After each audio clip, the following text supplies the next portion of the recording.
ولس جانان کنو د ټول ولس جانان بشي. یې ملا یعقوب صاحب د لوی قندهار والا د ملا صاحب عمر زویا په احترام سره، یا سراج الدین حقانی صاحب د لوی پکتیا والا په ډېر احترام سره تاسو ته دا پیغام پرېږدم. یا ملا برادر صاحب یا د افغانستان د اسلامي اماراتو مشرانو، الله دې وکړي چې د دې غریب پاچا دغه ویډیو در ورسېږي. په وطن مې زړه درکړې یا ملا صاحبانو، زه نه غواړم چې د افغانان بیا در په در شي.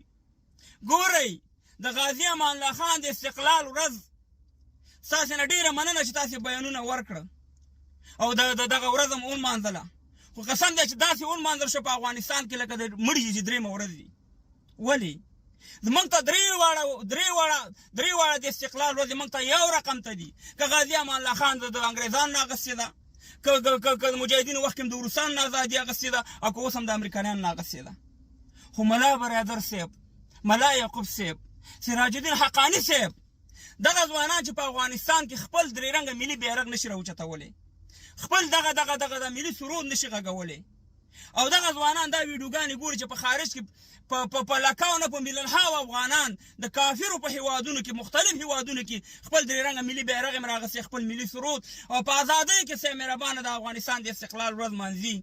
ته ماته ووایه چې دا ځوانان به دلته ټول به وایي چې موږ هم ځو خارج ته، ځکه چې په خارج کې خو ازادي ده، خپلواکي ده، خپل مهربانه هېڅ پابندي نشته دی.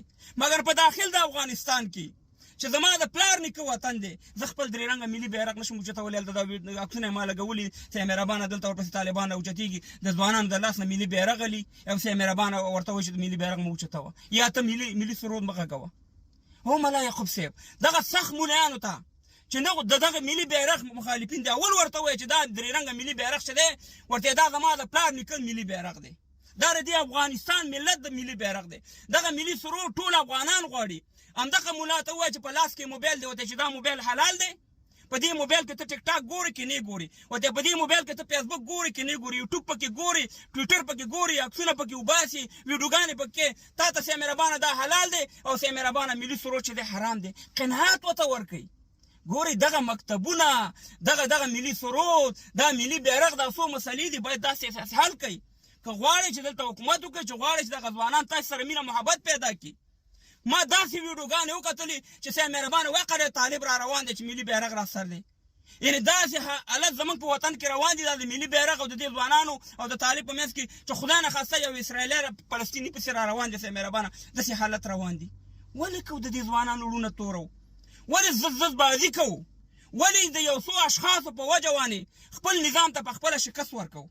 نو د ولس غوښتنې دي یا ملا صاحب، په خدای یقین وکړه چې یو هلک چې 14 کاله عمر دی، دومره ملي بیرغ په لاس کې ما سره خبرې کولې، وایي بار چې ووتم چې د رنجر به مې کتو چې طالبان روان دي، بېرته به مې وایي کور ته رامنډه کړه.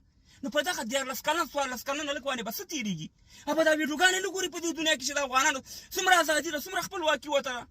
دغه انګریزانو ته چې موږ شکست ورکړی، د دې په هېواد کې ناست یو خپل درې رنګه ملي بیرغ راوچتو، د غازي امان الله خان عکسونه راوچتو، شعارونه د دې په خلاف ورکوو، دلته څومره ازادي دې موږ ته راکړې. مګر بدبختانه په خپل وطن کې زمونږ په ځوانانو باندې دا پابندیانې دي. دا به تر کومه پورې وي؟ ګورئ په بېانصافۍ باندې یو کور نه کېږي، نو دومره غټ هېواد به څنګه په بېانصافۍ سره وشي؟ نو زه تا نه غوښتنه کوم، ګوره ته ځوان یې ملا یعقوب صاحب، تا نه ډېره غوښتنه کوم، ګوره دا ځوانان تا سره مینه لري، څنګه چې د خوشحال سادات ګوره یو ځوان و په جمهوریت کې، د ځوانانو ورسره مینه لرو ده، همدغه شان تا سره دا مینه لري. د خدای په خاطر باندې د دې افغانانو دا مشکلات حل کړي، د دې ځوانانو دا مشکلات حل کړي. ګورئ زه افغانستان ته درغلی یم، 4 جمعې وګرځېدم، او په دې خاطر درغلی یم چې دغه د اروپا په خارج کې چې کوم افغانان ځوانان دي، د افغانستان سره مینه پیدا شي، افغانستان ته راشي. ګورئ ما پسې خلکو ډېر منفي تبلیغات هم وکړه، بد رد یې راته وویل چې د افغانستان په سر څوک چې شخص پرست وو او خپل شخصي مفادات یو، که بیا غواړې زه به بیا دا ځوانان خیر دی په ډله باندې درولم افغانستان ته. خو تاسې خو لږ ځان کې لږ لچک وښیوئ که نه، دومره سخت دریځې خو مه کوئ که نه. ستا د فتحې بیرغ شو د اسلامي امارت سپین بیرغ، مګر زما ملي بیرغ ولګوه، هغې سره د خوا کې خپل بیرغ ولګوه. ستا بیرغ موږ منو، خو زموږ ملي بیرغ خو تاسې ومنئ. نو دا غوښتنه مې ده، الله دې وکړي چې زما میسج تاسې ته در ورسي، او تاسې لږ فکر سوچ وکړئ زما په دې خبرو. زه ګوره د چا خلاف هم نه یم، زه قسم په خدای د افغانستان د جوړې د یووالي خبرې کوم، هېڅ مقصد مې والله کې ژوند زندګي مې جوړه ده.